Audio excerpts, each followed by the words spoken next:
Okay, so it's called Your Game Has a Message, Did You Write It? I think you can kind of figure out what I'm getting at just from the title, but I'll describe it in detail in a moment. A little bit about me, if you don't already know. I'm an indie dev from around here. I'm also a former graphic designer, film editor, animator, and recovering filmmaker. So a lot of what I've done throughout my career has been multidisciplinary. And so a lot of my approach to film and games has always been from that perspective, right? So when I started making games, I wasn't really that interested in making like things with a lot of cutscenes because I'd done that already. I wanted to use the thing about games that were special to tell stories. And so a lot of why I do anything is about narrative, it's about messaging, it's about impact. And so that's my bias. So a lot of what I'm going to talk about comes from that sort of theory that games should be about something. If you want to argue with me about that, that's fair game, and we can have that argument, because I think it's a reasonable argument to have. I might not be right in all cases on that, but that's where I'm coming from with this. So that's keep that in mind. I'm the creator and co-host of Nice Games Club. Talked about that in a minute. I'm a board member for the chapter here. You know all about that from the intro. And I'm the creator of Noble Engine. That's a little game engine that I made for the Playdate, little handheld console. It's a really easy platform to get started making games, but I put together a framework to make it even easier. So I recommend that if you're trying to do something for a game jam, or you're feeling a little bit overwhelmed by, trying to do a first big project in a big engine. It's a good way to get started on like first principles.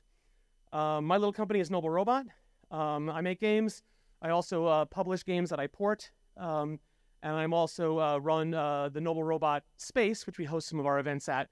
It's a co-working space as well. So if you want a desk there, come talk to me after. It's incredibly cheap, and it's the best neighborhood in Minneapolis. All right, what to expect from this talk? The main thing is that you don't have to accept my thesis yet or ever. I think you'll still be able to get something out of what I talk about from the examples that I cite. It's going to be 3 case studies. And each case study is going to have some questions. So I'm going to prompt you with, like, what does this mean? How do you think about this? And the idea is that it's a sort of Socratic seminar. So keep your answers to yourself for now. But after the talk, I want you to share them with anyone who will listen. And I want to open up a discussion. That's the key about this.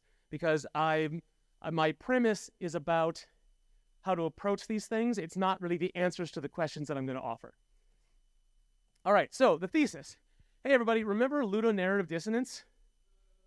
Yeah, that's exactly right. It was a term coined in 2007, and we all got tired of hearing about it around 2015, I think, which is a long time ago now. But the idea is that your gameplay betrays what your narrative is trying to say, right? That's the dissonance between the ludo and the narrative. It's very cute. It's very fun. But I also think that we're sick of the term because it was overused. But I think that says more about games than it does about the term, frankly. I think it's still a valuable structure by which to view things. And I think we're all like, yeah, all games sort of, you kill a bunch of guys and then the cutscene has you crying over the death of one person, blah, blah, blah, we get it. But I feel like, no, that's a huge problem, everybody. Like, I think we're really comfortable with those sorts of things. And I think using it as a to your advantage is okay, right? There's no reason that your gameplay has to align perfectly with your story. That's hopefully not what people take away from that concept. But that dissonance is still something really valuable. And I think we've dismissed it a little bit too quickly because we pointed at every game in the universe and said, this all has this problem. And then the result we took from that was like, well, then it must not really be a problem then. And I think that's the wrong thing that we took from it. Because meaning is hardly ever delivered by story alone, right? If you have a really, really compelling story, and you see this in AAA a lot where those departments are very much separated from each other. You have this incredible story, and you only ever see it in the cutscenes. I think that's a problem. It doesn't make the story worse. It just confines the story to the story parts of the game. And I think that is short-sighted as an industry. Because mechanics, that's the goal, that's the power we have as games, is to make things and say things with gameplay. So, example people use, Uncharted story, Lobo Rogue murders 1,000 people, that we're sort of okay with that. But the game's intended message is not about not killing people, right? You don't walk away from that game with a message of nonviolence. So, like, is it really a problem that he murders 1,000 people and they don't talk about it? Like, maybe it's not really a problem. But if it's not really a problem, what is it then, right? what does that confusion do for us? What does it say to us? And why can't we make a game that has that dissonance, but then we can say something with that dissonance, right? It's not just about saying, oh, people will put up with it. Oh, it's okay. It's the language of games. Like, great, let's have those things be different. Let's make them even contradictory, but like, let's do it on purpose, right? Let's not just do it by accident. I think The Last of Us is a better example of something that really does have a lot of narrative dissonance in it. It's basically this story about how killing is wrong. That's a core function of it. It's just so torturous, but you have to kill people to get through, to complete the mission, to save humanity, or to decide not to. To be able to put yourself in that position, you need to do horrible things, and that changes you as a person. But man, that game is fun. Like, killing people is so much fun in that game, and sneaking up and choking them out, or sniping them off, or running away, and oh, my heart is beating, but then I'm gonna kill them all. Like, that's a fun game, and it doesn't take anything away from how fun that game is, that the story doesn't just support that, and it doesn't really take any away from the story that the game is really fun, but it does mean that those things do not support each other in a way that I think is kind of embarrassing. And it's embarrassing that we lavish so much praise on a game like that, because those two halves are both stellar. But because they don't really align, I feel like we should be interrogating that a little bit more. Games are designed to develop iteratively, right? If it's not fun, you got to make it fun. You got to make changes. But what happens when you playtest, you QA, the game's getting better, it's getting more polished, the story's coming across clearer, because you're not just QAing the mechanics, you're QAing everything about it, or playtesting. But what happens when the message gets in the way of your other goals? I want to make a really fun game, but I also want to say a thing. But man, when that message gets across to people, they are having no fun. So that's the choice you have to make. All right, that's the thesis. Again, take it or leave it. I'm going to lay it out here in 3 case studies. The first one is chess. This is a great image I have, but it's the only one I could find that has any relation to chess. But your slide's got to be compelling. Question? I don't know. I mean, you have to ask past Mark about that. Okay. Chess is a war game. That's pretty well known. The genre is abstract strategy, so it's, pieces on a board. But chess is less abstract. Even though chess is like the abstract strategy game, it's less abstract than most abstract strategy games, right? Checkers is more meaningfully abstract than chess is, because chess has characters and you can embody meaning to, and it has a narrative, and it has story, and it's a war game. So it's a war game that teaches empathy. So what it does is, in order to be good at chess, you need to know what the other player is going to do. And in order to know what the other player is going to do, you got to put yourself in their shoes. You have to imagine that you only know what they know. You also have to imagine what they know that you don't know. That requires an incredible human superpower of empathy, right? In order to be good at chess, you have to be an incredibly empathetic human. You need an appreciation of the goals and perspectives. You need to know that I'm going to try this gambit, but if I'm them, are they going to fall for it? And I have to imagine a scenario where they do, and imagine a scenario where they don't. And I have to think, what do I know about this person from our encounter, or from if it's a friend you're playing against? And how can I leverage that and know what they're feeling and how they're thinking based on what I've done, independent of what I know about the situation? That becomes a skill. That's a skill you can apply in the rest of your life, right? It's Sun Tzu's shit, right? Like, know your enemy. So that's one half of it. But it leads me to the sort of conclusion of this thing, because I used to think this was a really powerful thing when I understand this concept. Like, oh, that's amazing. Chess can really make you a better human being. Except it doesn't really teach it like a philosophy, because famously, high-level chess players are like jerkwads. That's like a cliche. It's not always true, but it's kind of always true, right? You hear this a lot, and part of it is because high-level chess players make chess their whole lives. They lack the social skills that you get, that you could be very good at with the skills of chess, but if you spend no time on that, so it's this weird contradiction, the way that chess works, because it's not a team sport, right? The winners will stand alone. So even though you spend a lot of time thinking about what other people think, you never really think about the philosophy of their perspective, right? You will just think about the strategy of their perspective. So it's like misplaced knowledge, and I think that can turn you into a jerkwad. So was chess designed to hone bad attitudes as well as strategic minds? Like, I really don't think so.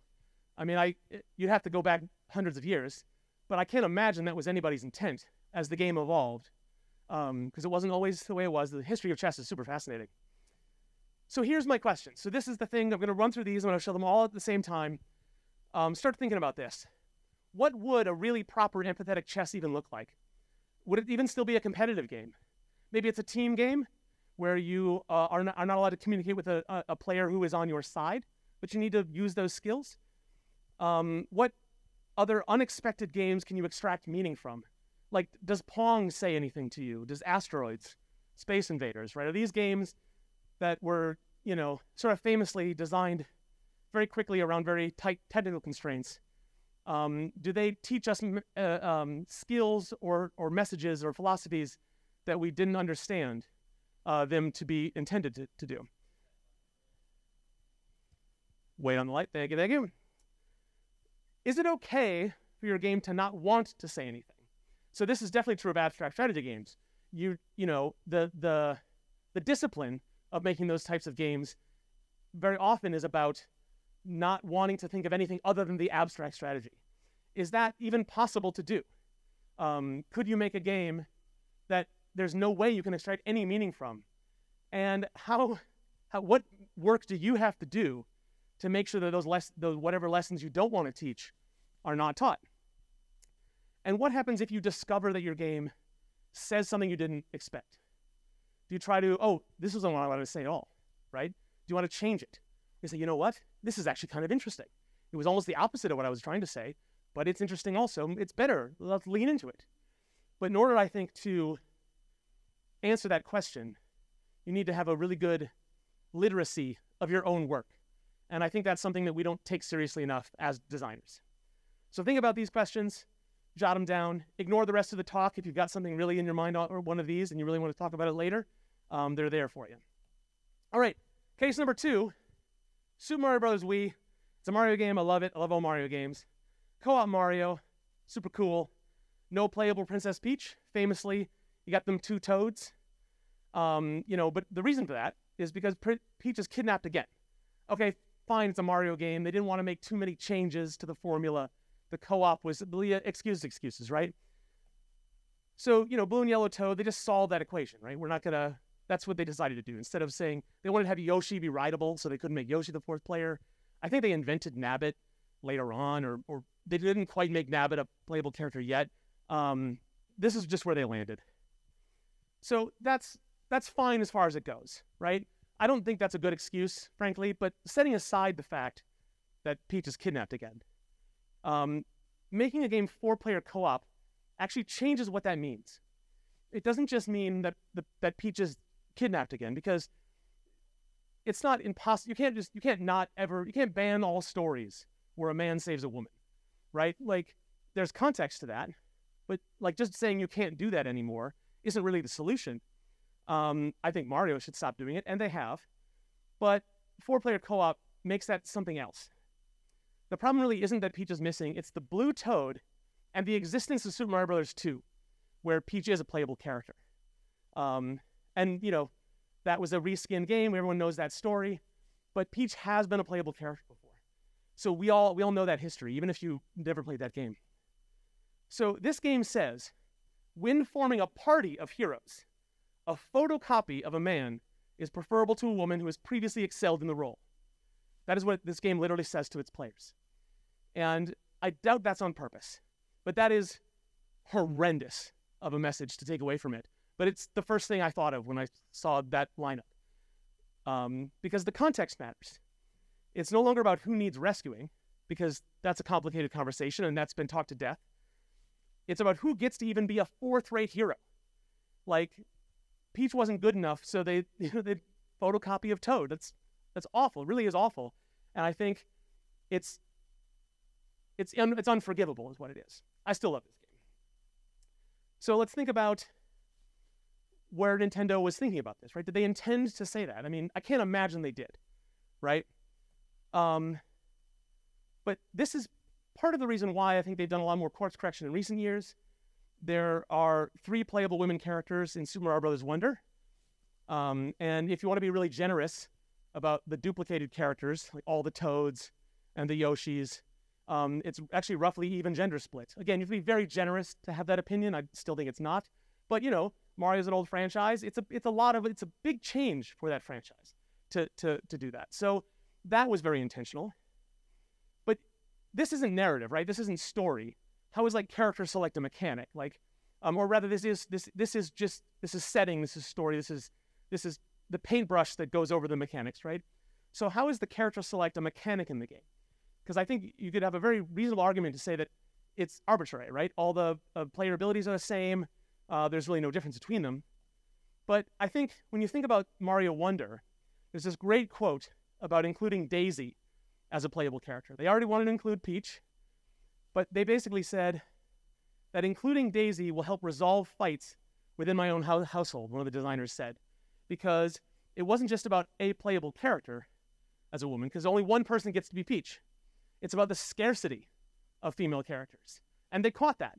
And they said, like, that's not, we can't just put a woman in the game and that's going to check the box and we'll be fine now, because it's still a problem. And that is gameplay. When you have 2 people on a couch fighting over who gets to pick what, they are in the middle of playing that game. And that's part of the experience. And that's the kind of thing when you think about when you're designing your games and you're building your games, that none of that's in code, none of that is in your assets, but that is part of your game. And you have to think about your game in a more holistic, contextual space, rather than just what goes into the project, I think. And this is an example where they're moving in the right direction, considering the failure of previous titles. Okay, batch of questions here. What other narrative elements can you think of that are actually sort of game mechanics in disguise? Is narrative and gameplay really that different? I think you're getting probably hints from my talk so far that I think that they are all one and the same. But there's a debate that they really are different, right? Treating them as one and the same maybe muddies things up. But how different are they? In what ways are they different, other than expression, right? Is it okay to make a game less fun in service of a message, right? Or maybe make a narrative less compelling or less impactful? If you want to say something with your game about a particular issue you care about, this is beyond a story you want to tell. If you want to deliver meaning and you want to change people's minds, if you want to make a political game, what's the duty you have to the player to give them a good experience? Or can you make anything fun, right? Is that not a barrier? Could you be confident enough to say that anything could be said and still make a banger, right? Is fun the point of games? I think people have talked about that in the past. I think there's a lot to be said about the unexplored territory of interactive media that is not designed purely for dopamine delivery or purely to bum you the fuck out, because those seems to be the 2 things we decide when we do interactive art. We're like, let's not make a fun game. Let's make a crushing game that really, makes you reflect on your stupid life. Like, it can't, those are extremes, I think. And that's kind of, that's the space we're playing in.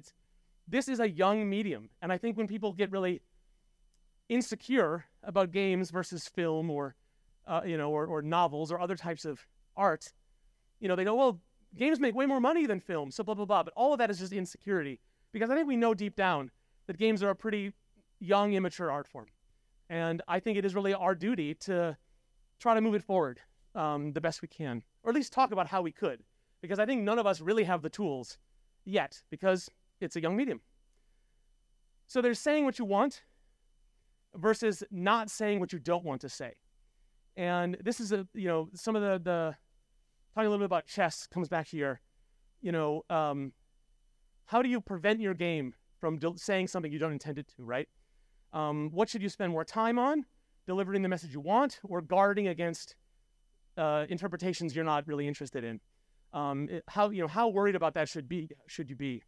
And are there ways to make that process easier? And how big does your message have to be, right? And how small could you make it? Is it your duty as an artist to say big things? I don't think so, but it's a lot of power we have as artists. So maybe you need to use the opportunity. Maybe you don't want your game to be about much. You want it to be about one little thing. that doesn't mean you spend a little effort on it, right? I mean, maybe you think, maybe it is. That's why it's on the question slide. All right, case 3. This is a realistic kissing simulator. Who here has heard of that game? Just 2, okay. It was a little indie hit. It got a lot of press attention, but not a lot of people played it. And that's sort of a classic example. Fair warning, I'm gonna come down on this game pretty hard.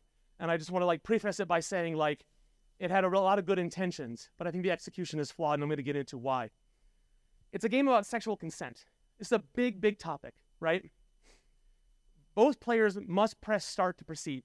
If one player doesn't press start, the game cannot continue. There can be no realistic kissing. Like that, what a powerful idea, right? Honestly, that alone is like the whole thing, right? You don't need to play the game. You get the message, right? And it's a very strong message. But you are compelled to consent. Because if you don't, you can't play this game. That's a bit of irony, right? If you say no, the game will restart, and they'll ask again and again. And it'll not stop asking until you walk away or say yes. What does that say to you as a player? If both players don't maintain the kiss during gameplay, the game will end. And this makes a lot of sense, right? Because withdrawing consent is not a permanent state, right? I think a lot of people, I'm not going to get into these details. I'm not really qualified to talk about that too much, but that's an important concept. Someone says yes, you should keep checking with them, right? That doesn't give you carte blanche, for the rest of the encounter. And this game simulates that. If you stop kissing someone and enough of a beat passes where you don't re-engage, the game's over. Kiss is done. Makes a lot of sense. But denying or withdrawing consent is mechanically treated exactly the same as losing a game. That is how it feels. And this is more than me just saying it. I'm going to play a couple of examples. These are essentially clips from every single Let's Play, every single one I could find online. Would you like to kiss me? Invite to kiss. What happens if I say no? No. What? What? Great. Best game ever. I think the boy's gonna say no. Wife's gonna be like, thanks for playing. Oh my god. Oh my god, wait, no, I was kidding. Thanks for playing. Oh my gosh. Yeah. No, yeah. Those were my feelings. No. Oh, game's over. Okay, so apparently I had to play this fucking game. Premise like can't walk away, have to play the fucking game. So, Would you like to kiss me? And then... no. Okay. And that's the end of the game. No, just kidding. All right. Would you like to kiss me? And then obviously, the lady would say, yes. Yes, I would. This game's so hard to say yes and shit. Finally. Sometimes you're like, oh, they're done. Thanks for playing. That was it? All right. Wouldn't that be the best? It'd basically some more. Oh, thanks for... I'm not done yet. You call that a kiss?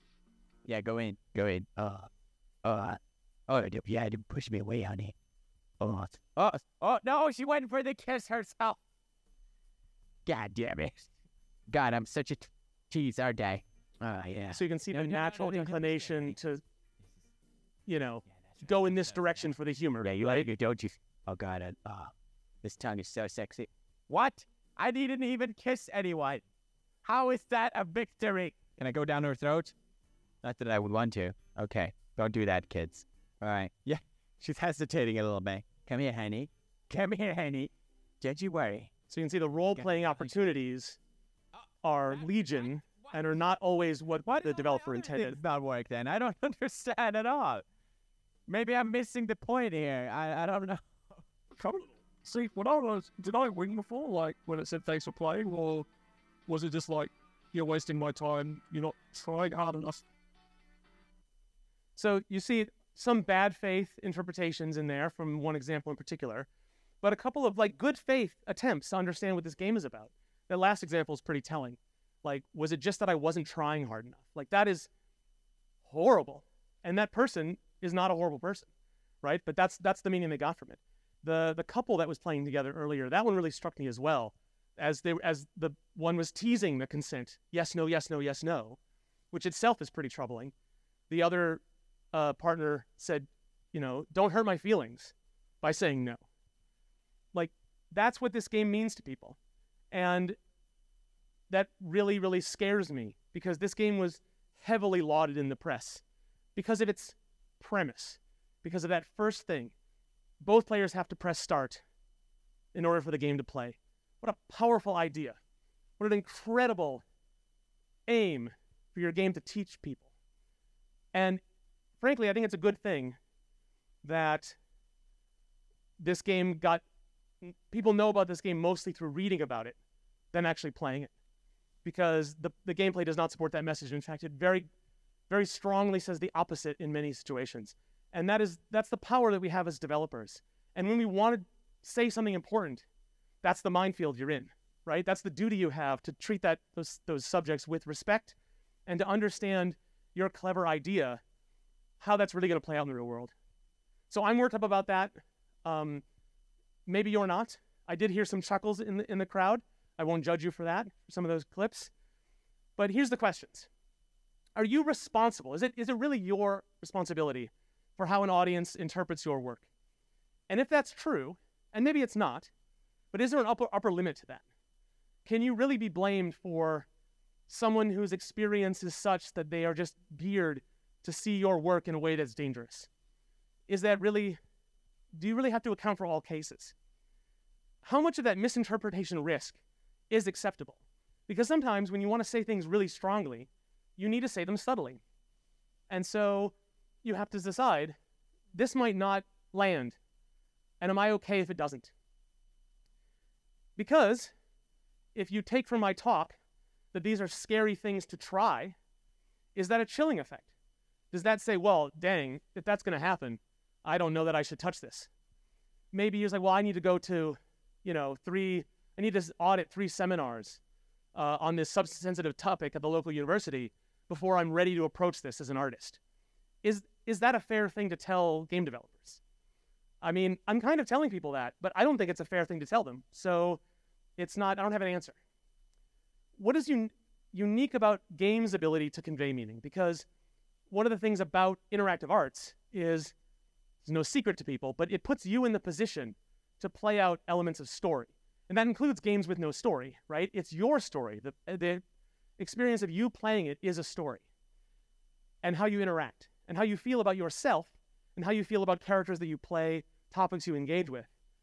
So what are the unique abilities that games have that other media don't? And what are the unique challenges? Because in a film, things are a lot more locked down. There are fewer. You don't know what the person in the audience is thinking, but you always know what's going to come next on the screen. And you can dance a little closer to the edge because you always have control over where it lands, right? So, I think this is a really interesting question. As someone who came from film and is making games, but still has a lot of ideas for what would make good films, but I don't make films anymore. So must you choose the correct medium for your message? Is it actually a bad thing to tell a film, quote unquote, story in a game, or vice versa? Or is it really just use the tools you've got? I would say that every piece of art is inefficient. There's probably much more efficient ways that you could put a team of scientists on any piece of art. They could come up with a faster, better, more efficient way to say what it needed to say in that medium or another. But who cares, right? It's like the point of view of the artist matters. Or is it something you should be thinking more about? I had this great idea, it's incredible, but you know what? I don't write novels, so I'll do something else. Is that a sacrifice that you make? Or is it a sacrifice to your potential audience who won't get to see that from you? When you develop your artistic voice in games, think about that compared to other media. Is that something, oh, I want to make a roguelike, or I want to make a platformer, oh, I've never made this before, I've never made that before. I think we as game designers, as a class, are much more interested in novelty, in trying things we've never tried before, and also, at the same time, honing what we're really good at. But I think we don't talk about what that means for our artistic voice. when you make something really good, and then you want to make something next, what is it you're hoping to do? Are you hoping to say, well, you know what? I think this will get more player engagement. I think I can make this but bigger. I think I can make this but smaller and more refined. But do you think about, I'm going to make this, but the things I've been saying, I'm going to see if I can say them better. I hear that from nobody. And I don't know if I don't think it's not true for game developers. I think a lot of us do feel that way. I just don't think we use that language. We don't talk about games as an art form. We just say that they're art. And that's something that I think we could do better at. And is there anything you just can't say in games? And if there isn't, has anybody tried? Can you test that theory? Is interactive media something that there's a certain thing you want to say? Is there any topic where you could say, hey, you know what? Any form of interactivity will dilute what I want to say with this. And so it's definitely off limits for games. Is there anything that's true of? I mean, maybe. I don't know that it is, but I think there's reason to be optimistic that that's not the case.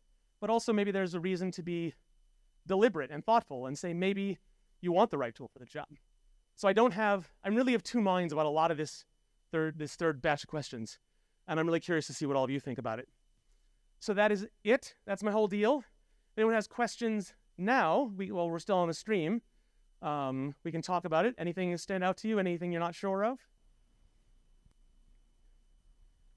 Trent's coming over with the microphone. All right, so full disclosure, I am a longtime chess player, so I had some very interesting thoughts about what you were stating about chess and how it was presented as a war game, but also how high-level players are often viewed as jerks, to use your terminology. Sure. That said, do you think it's necessarily a byproduct of playing chess that develops players that are jerks? That's a really good question, because it might, because when I say high level, I'm talking about grandmasters, the few celebrities in the chess world. That's kind of the era, that's the cliche I'm talking about, right? Yep. And I think this is another area of mine, which is about high level competition, the sort of be better at all costs. Now, how much of the cliche about chess players is attributable to the qualities of chess versus the fact that it's incredibly high stakes and incredibly high competition level. But I think that quality is not found in as many other categories that has that. But I think there is a mix. So I think you're right to bring it up, because I wouldn't say it's 100% due to the game. But I think the game does allow for that in a way that it doesn't necessarily have to. But, I don't have any thoughts on that. I'm not here to critique chess. It's pretty well honed and optimized as an experience, and I quite like it myself. Yeah, and I bring it up because for myself, I consider myself a very empathic person, and on that note, I found it really interesting how you drew that parallel with chess being taught as an empathy thing, because in thinking about it, that made me realize, maybe that did have an influence on how I became such an empathic person. But yeah, for me, not that I'm necessarily grandmaster level, I'm not claiming that, but the way I view chess is such that I definitely need to understand what the other person is doing, but I'm also at a point where my goal coming into it is I'm going to do the best that I can, and if that means I lose, so be it.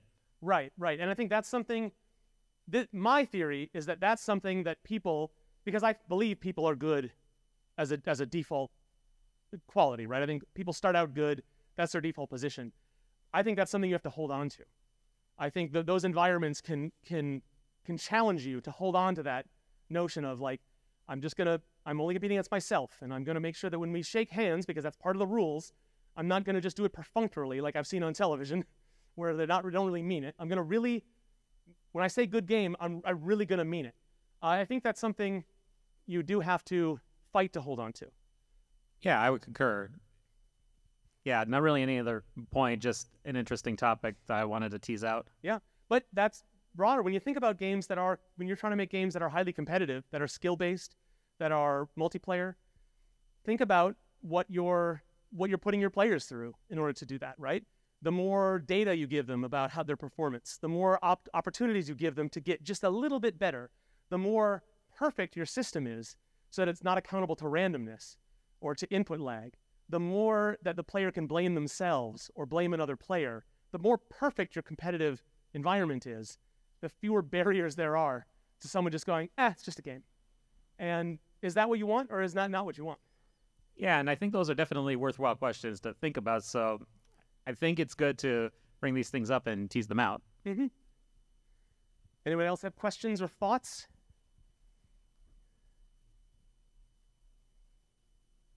Can you? Oh, we have a question over there. You don't have a question? Oh, no, go for it. Oh. So, on your second point about Peach, I saw that in real life. So, I'm married. I have 3 kids. They're now grown up now. But when they played Gauntlet, do you remember Gauntlet? Oh, yeah. My wife always had to play the sorceress because she was a woman. And it was interesting like that. Or another conversation was they're in the minivan driving, and this is when the second series of Star Wars came out.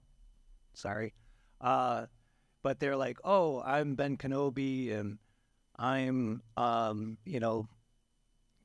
whatever his name was, Darth Vader, before he became Darth Vader, Anakin Skywalker. And my wife goes, well, who am I? Well, you're Princess Amidala, Mom. It always was a gender role thing. So they were learning it through film. They were learning it through games. And so I can really see your point. And even to the point where there was times where they question, can you do that, Mom, because you're a woman? Because just of the stimulation they were getting from TV and shows.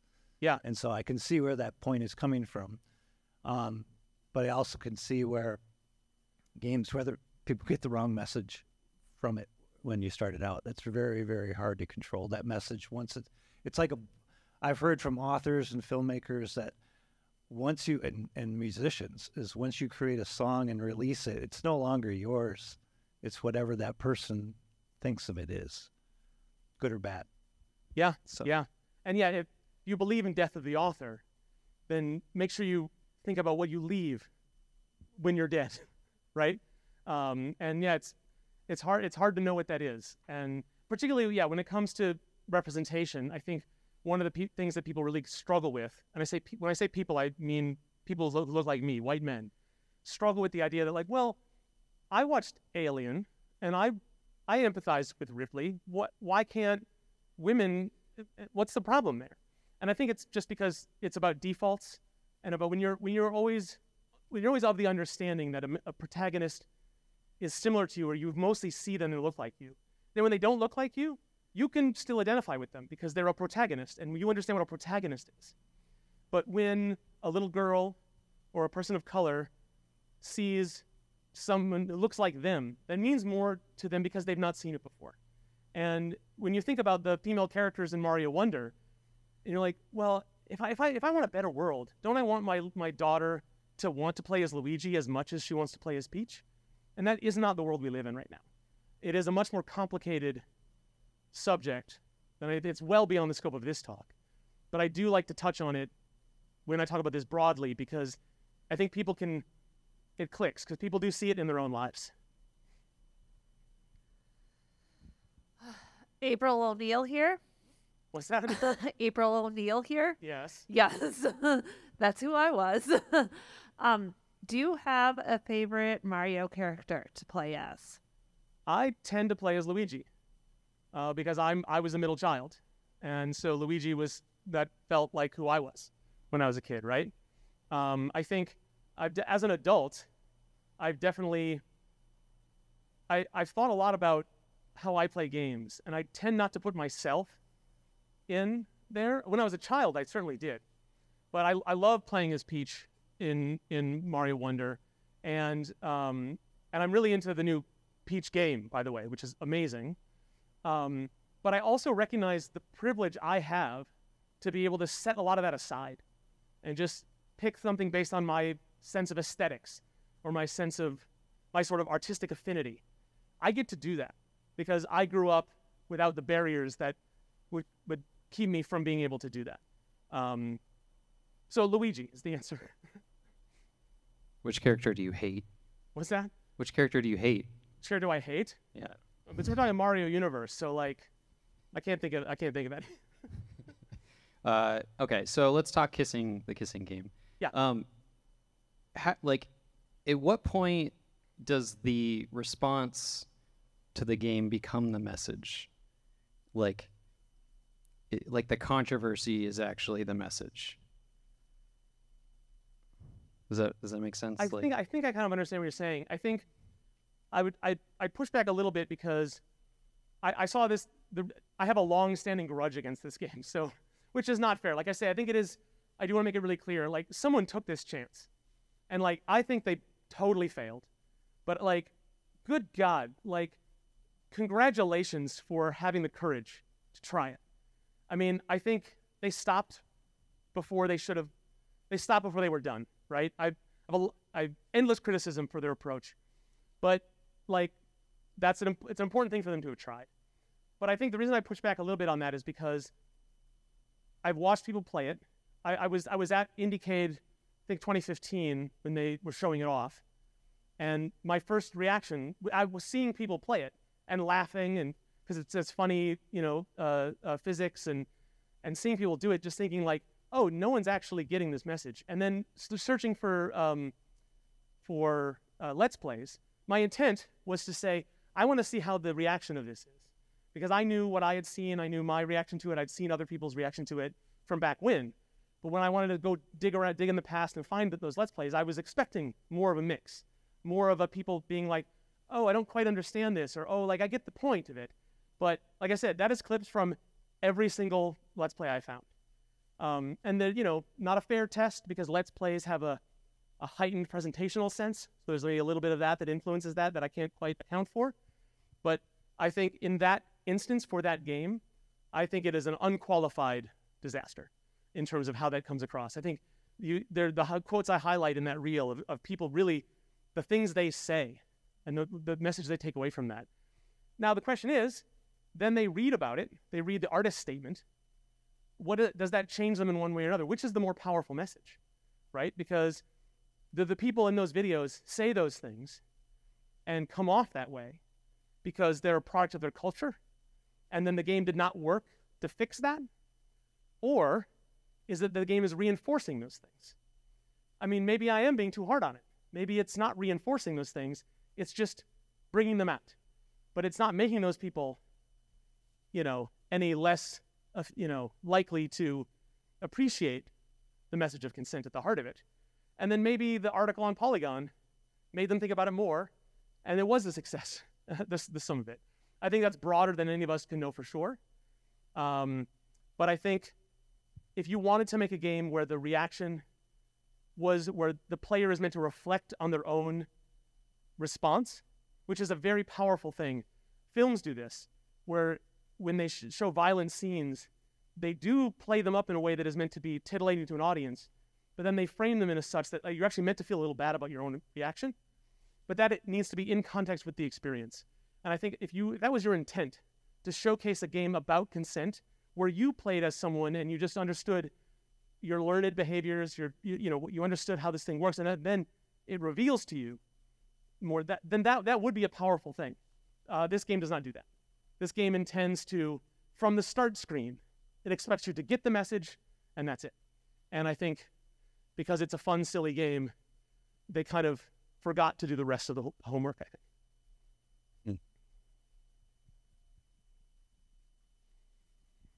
All right, I want to tackle this from a little bit of a different angle now. So everything that you've been saying about messaging so far, there's an implication that someone is taking the time to figure out what is the messaging doing what I think it's doing? But implicit in that is you have the time and the resources to figure those things out. Right. Now, for me, one of the things that I'm dealing with for my current game, Dice Tower, is that it's a platformer where you control a character that in current story terms doesn't have a specific purpose for looking or behaving the way that they do, but because essentially I don't have the time or resources to contract someone to make multiple versions of this character, there is one singular representation, and that's something that I've gone back and forth on a lot, where that's ideally what I want to do, but I don't know if I can afford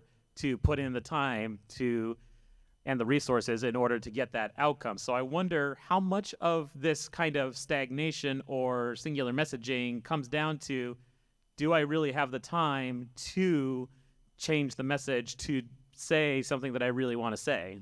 Right. So you're talking about the character select is what you're talking about, right? Yeah. Yeah. And I will say I won't have any comment on that, because I think there are games which do a really good job where character select is part of the messaging, and other games which are like, this is the character we're writing, and this is the character you're playing it. And I think that I don't have a preference. As a player, I might have a preference, but as a designer, I don't think there's a wrong way to do that. I will say that you're thinking about it right, which is that, like, if I can't do character select, I want to, but I can't.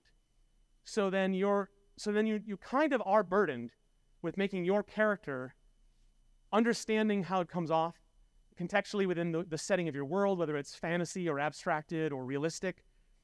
You kind of are burdened with understanding what that is. And I think when you say lack of time and resources, I think that is an out. I think that lack of time and resources is why a lot of indie games are missing a lot of things. But I think if we want to say games are art, you have to put in the time to understand that. And I think that's not fun to say, and I don't want to like point a finger at everybody in the room or everyone in the world and say, like, you're all bad at this. But I think as a medium, we don't realize that, I guess because we can just get away with it because no one's telling us that, like, you should probably think a little bit more about what your game says, which isn't to say you need to spend 50% of your time doing that. But I think looking cool, working right, playing well, none of that work does that, I think. And I think we're so exhausted from doing those three things. So incredibly exhausted. Like, it's pretty depressing to say games are hard. Now, let me tell you all about how they're harder than you can possibly imagine. But like I said, if we want games to be art, and honestly, we don't have a choice in that. Games are art, right? Like, if you say, well, my games aren't art, my games are just fun. Like, sorry to tell you, like, your games are art too. Now, the consequences, you have to also think about that, right? Like, well, you know what? My little abstract game, my little indie platformer, I don't have the time to even think about how it's coming off to people. You can be heartened to know that the consequences of the misinterpretation are pretty low. It depends on frankly, how artsy-fartsy you are. Like, I want to care, sometimes people really, really care about the last pixel. There are other people if you want to be obsessively thinking about your messaging and the meanings and the expressions, that same kind of obsession can apply. That said, you can also say, you know what, I don't care about every last pixel. And people will still say that art looks pretty good. And so you could also be a person to say, listen, I'm going to care a little bit, but I'm going to budget.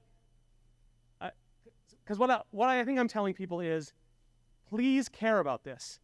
But at the same time, like with everything else in your, it's a multidisciplinary art form. It all has to be taken in moderation. And like, I can't tell you how much to care about that part of it.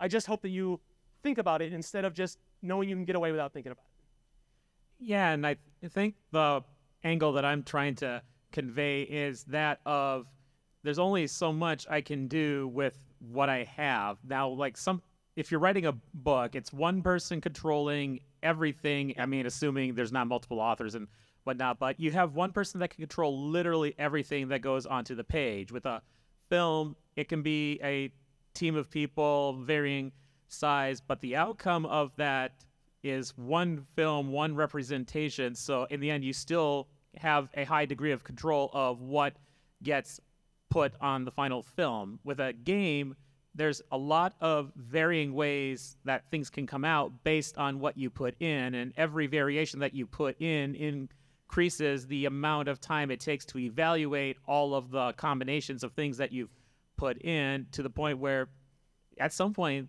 unless you have infinite amount of time and infinite amount of resources, there has to be choices about what you choose to put in. And not that doesn't mean you can't think about these things, but it introduces a scope of how far you can actually go with finding the right thing before you just run out of time and resources. You're absolutely right. And I want to make a comparison by just shifting a couple of things. So let's say you have a game design, you've got it all on paper, and you're like, I'm going to have 100 different enemy types in my game. Awesome. That's so fucking cool. It all lines up. I've designed it perfectly. It's not too many. People are going to tell me it's too many, but I've designed it in such as 100 enemy types. But you know what? I only have the art budget for like 3 of them. Okay, I'll make 3, and there's 4 categories, so like that doesn't really work. But you know what I'll do? I'll make 3 types, and then for the 4th type, I'll just like warp the mesh, and then for all the different variations, I'll do like color swaps, and like that'll work fine. And then you'll get terrible reviews from people being like, there's so many enemy types, but there's only a couple of art styles. That's essentially exactly what I'm talking about here. If you think you're designing a game where there's so many possible interpretations, or I have so little time to really think about my message and how I'm delivering it to people, or I can't really think about how this is going to interact with the message I'm trying to deliver here, or whatever, then maybe what you need to do is scope down some of your other things so that that thing is now digestible.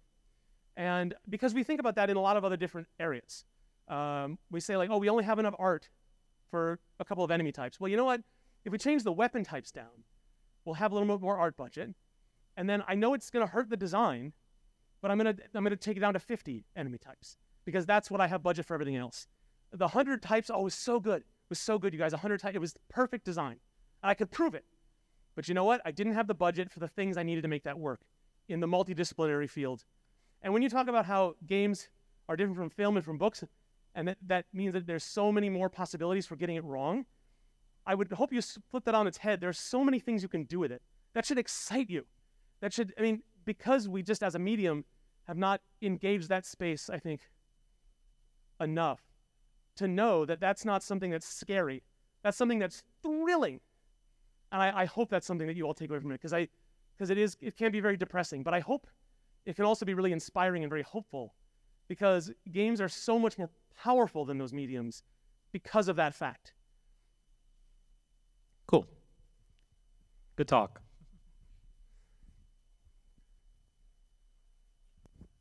Hello, Mark. Hey.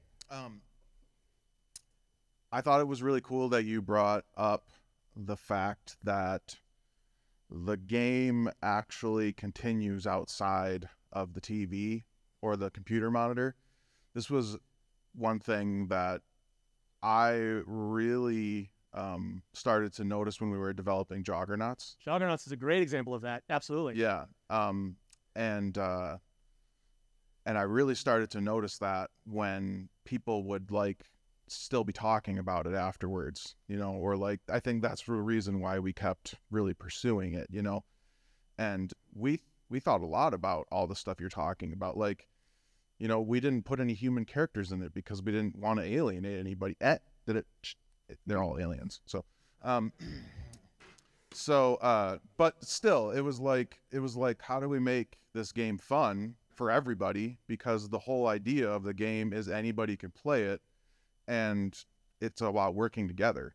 So everybody should be represented in some way or shape or form. So I was pretty excited when I saw that depth of outside of the TV interactions, and we started using it in pitching material. We started using this game you'll lose friends, with this game, and it made it more than it could have been just on screen. So yep. I think that what you're saying about that is totally right and cool, that some people are starting to see that sort of depth in games. And I will, just to praise Joggernauts a little bit, because it's a game that tests friendships, right? But what it actually does is it teaches cooperation, because it gives you tools to mess up other players. And there are consequences to doing that. And those consequences are not in the game, they're on the couch.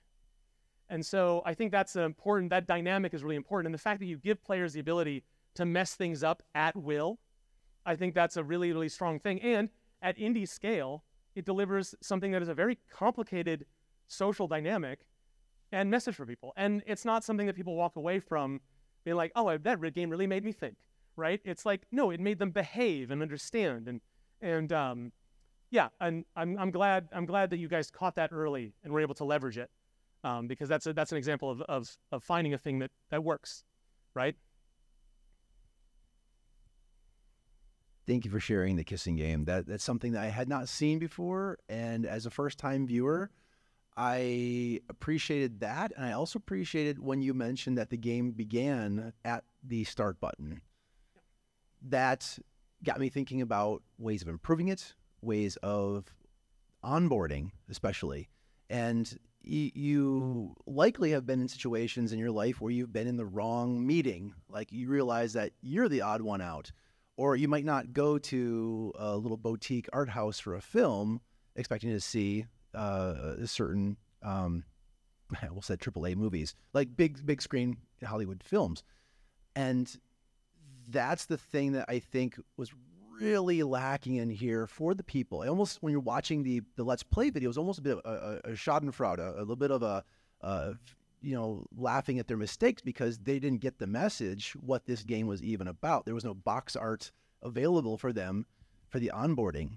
And so I think it's a little bit sad. I feel a little bit of empathy for them being put on stage in the wrong message, having the background of conventions of like, they're not collecting coins, they're not getting to the next level. So I got to thinking more about that magic circle of who's going to be invited to this game, what's going to be experienced. I really love your through line, all of these, of having that meaning behind the game experience and thinking about that. Because there's oftentimes I've seen artwork where people look at it and like, I don't get it. And that level of engagement is often either handed to you in a video game or it is, in this case, completely missed. Yeah. No, and I think it's important when you're playtesting, think about, either recording or taking a lot of notes for how people respond to things you're doing. Because, like in that, with one notable exception, everyone in that compilation, it wasn't their fault, right? Like, maybe they're shock to certain reactions and there's certain frustrating things to hear them say, but they were spurred to that by the game. And when they're put on display like that, like I just did, like they do look bad, and at least certainly the way I'm framing it. And that's not fair to them, right? And so think about, your work's position in other people's lives is a really valuable thing to think about. Not just, am I going to get a good review? Are they going to like it? Like that's one thing. It's important to think about that, but that's not the end of your relationship with your player. Oh, this better not be about chess. Just kidding. Okay, so this is partly me feeling bad about how I ended the second part of our dialogue because it sounded really flippant when that's not at all what I meant for it to be. But I think well, let me interrupt you and say I didn't get that. I think you're good. Yep. Okay. But I think where you've got to where it comes down to things like this is all about trade-offs. That's where I'm really looking at it too, because like I'm thinking about the messaging, and by thinking about the messaging, it's doing what you're arguing that we should be doing as game developers in thinking about the messaging. The decision that comes out of it is going to be based on a lot of factors, but the act of actually putting thought into that I definitely agree with, and I think that's what you were arguing as well. Yeah, for sure. And you again, like I was saying in the sort of middle of the talk, sometimes you just want what you're saying to be very small. Yes, you're an artist, but like you're not trying to change the world. You're not trying to solve climate change. You just have a little thing you want to say. That doesn't necessarily mean your job is small, but also you shouldn't feel burdened with making your thing a big statement. I think small art is really valuable, and it should be really valued, but sometimes it's not easier.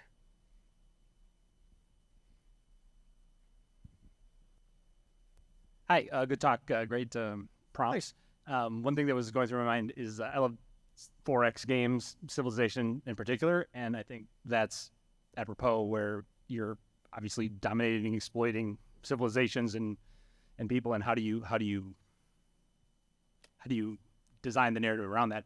But the point that it sparked is I recently read Sid Meier's autobiography, and I was excited because there was part of that where he leaned into the criticism of how do you deal with exploitive games. And I was excited when he got to that part of the book where he acknowledged the criticism, and then I don't remember exactly what he said, but I felt let down, and where he basically sidestepped and said, well, it's not that deep. That's how we did it. It was fun. Moving on. So I just wanted to acknowledge that. Yeah, and I think, you could apply my rubric and really just take everyone to task for not giving this sort of thing enough thought. But I think it's also a choice you make. And sometimes it's a choice based on what you have time for, what you're interested in. And you've seen this in reviews, like responses to Steam reviews, where some player complains about some mechanic or something, and the response is the developer saying, yes, that's not a mistake. We chose to do that, and I know that it's not ideal, and we knew that, but we chose that. And so I have a lot of criticisms about Civilization, particularly its trivialization of the notion of one more turn, as if that's not just as exploitative of a player's time. But aside from that, I think that yes, I feel you. That is disappointing. That it's like, yeah, here's a problem. Well, whatever. Like, that's frustrating. But at the same time, like, it's good at least that he got that far to make that choice, because that's the main criticism I have. If you're someone who makes those mistakes, who doesn't put the right amount of effort into a thing, like, I can't tell you what's the right amount for your game, but if you're not thinking about it, that's where I have a problem with you. But that's actually a pretty low bar to clear. So I think we're all capable. I think the work past that is a lot, but you can certainly be, and you can justify it to yourself, to your players, to the world, that, like, you know what, I know this could be troublesome, but I don't have the budget for it, and these other things are so important to me that I'm going to take that risk, that misinterpretation risk, and I think that is still an artistic choice, and you can make it. Oh my goodness, hello. Hi, Sam. Hi. I'm so happy I got to see this talk. Yay. So I love this talk for a million different reasons, but just thinking about it, like, I like coming at games from a very, like, thematic approach, like tone, vibes, like the theming of a game is usually what I go for first. And I honestly am just curious how you would see, or how you see, like, theming / tone overlapping or being the exact same thing or completely separate from messaging in a game. Just how you see those influencing each other or not. I will say, if you listen to Nice Games Club long enough, you will start to get annoyed at me saying that everything is everything, because that is truly how I feel. And I think it's easy for someone who is a multidisciplinarian or who is a solo developer who works on multiple different things. It's maybe easier for me to say that because I work in multiple fields. It's much harder when you're on a team of people. You're responsible for art, you're responsible for code, you're responsible for design. Then the togetherness of it all, that's a bigger job, I think, for a team. It's why AAA is the worst at this, I think, which is, again, not exactly their fault. It's systemic. But when it comes to that notion of theming, I think that's a conversation where you have to be ready, especially if you feel really strongly about something, to identify where the sizzle points are with the design, with the structure, with even the scope of other things, with the story, with the other parts of the thing that are, or even just like the art capacity of the project and your theme. Because you might say, like, listen, this is the way I want it to look, this is the way I want it to feel, like the vibe. But you know what? In order for me to achieve that, it's going to start messing with some of these other things because our scopes are not aligned. So let's talk about that. Let me present my vision, and is it enough to change what you're all working on? And if it's not, then I need to be open to let those restrictions change what I'm working on. And that's, teamwork, and that's the lifelong lesson, But yeah, it's everything is everything. It really does all come down to that, very annoyingly so. No, I totally agree. Yeah, that's awesome. Especially on, like, sort of mid-range size projects for teams, or teams where you have multiple people who feel very strongly about different approaches to it. Like if one person cares more about the messaging than the theming, or if people have conflicting opinions on how they or what they should be communicating. It's always really interesting to see how that levels out and ends up in like the final product of the game. Yeah. I'll get on my soapbox and I'll say what you want to say, you should feel strongly about it. You should be deliberate about it. You should let nothing stand in the way of what you want to say or your intention. And I do not think that's contradictory with the fact that all art is compromise. And some of that compromise is to your intent, right? You weren't stopped. That was just the path you took.